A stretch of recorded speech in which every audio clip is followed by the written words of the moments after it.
Apa kabar kalian semua? Semoga kalian sehat selalu ya. Baiklah, sebelum kita mulai pembelajaran pada hari ini, alangkah baiknya kita berdoa terlebih dahulu. Berdoa dimulai. Baik, kembali lagi dengan saya Mr. Jimmy Alexander. Kita akan lanjutkan di materi yang sebelumnya.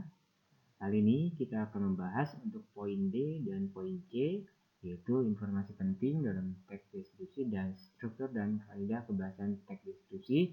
Kita masih membahas di bab 1, yaitu berkreasi dengan teks deskripsi. Nah, informasi penting yang ada di dalam teks deskripsi yang pertama langkah-langkahnya yaitu membaca secara keseluruhan teks deskripsi. Jadi kita baca dulu teksnya dari awal sampai akhir. Lalu yang kedua, memahami isi teks deskripsi. Kita pahami dulu isinya apa sih isi dari teks ini. Nah, sampai yang terakhir, kita temukan ide pokok setiap paragraf dalam teks deskripsi. Jadi, itulah 3 langkah ketika kita ingin menemukan informasi penting dalam teks deskripsi. Lalu yang C, kita masuk ke struktur dan kebahasaan teks deskripsi.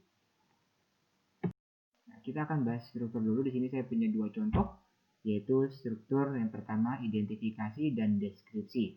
Nah, untuk identifikasi, di sini saya mengambil contoh benda kain tenun songket kerajinan khas Palembang. Jadi, di sini dijelaskan dulu pendahuluan identifikasi dari objek apa yang mau kita bahas. Di sini yang dibahas yaitu tenun songket Palembang merupakan kerajinan khas masyarakat Palembang. Kerajinan songket ini termasuk hasil industri rumah tangga. Para wanita lah yang biasanya menekuni kerajinan tenun ini. Nah, jadi yang diidentifikasi di dalam struktur ini yaitu sebuah benda tenun songket. Nah, selanjutnya untuk deskripsinya berarti penjelasan secara lengkap atau penjelasan secara jelas dari kain tenun ini. Oke, akan saya bacakan. Tenun songket Palembang menggunakan bahan baku benang sutra asli. Sebelumnya, benang sutra diberi lapisan benang emas yang masih berwarna putih. Kain ini ditenun dengan cita rasa tinggi. Hasil tenunannya pun sangat indah dan etnik. Kain songket Palembang mempunyai ciri khas pada motifnya jika dibandingkan kain tradisional lain. Motif kain songket Palembang terlihat lebih rumit. Untuk menghasilkan kain songket Palembang, seorang perajin bisa menghabiskan waktu selama 3 bulan pengerjaan. Nah, jadi itulah gambaran atau rincian atau lebih lengkap penjelasan dari kain tenun songket. Jadi, itulah strukturnya. Ada 2, yaitu identifikasi dan deskripsi. Nah, terus ini kaidah kebahasan yang ada di dalam teks deskripsi. Yang pertama, berisi penjelasan terperinci supaya objek lebih menjadi konkret. Yang kedua, menggunakan serapan panca indera.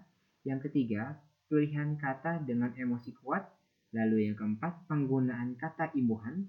Yang kelima, penggunaan kata sinonim.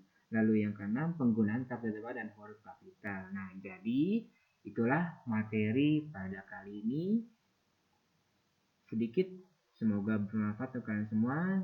Sekian dari saya. Assalamualaikum warahmatullahi wabarakatuh.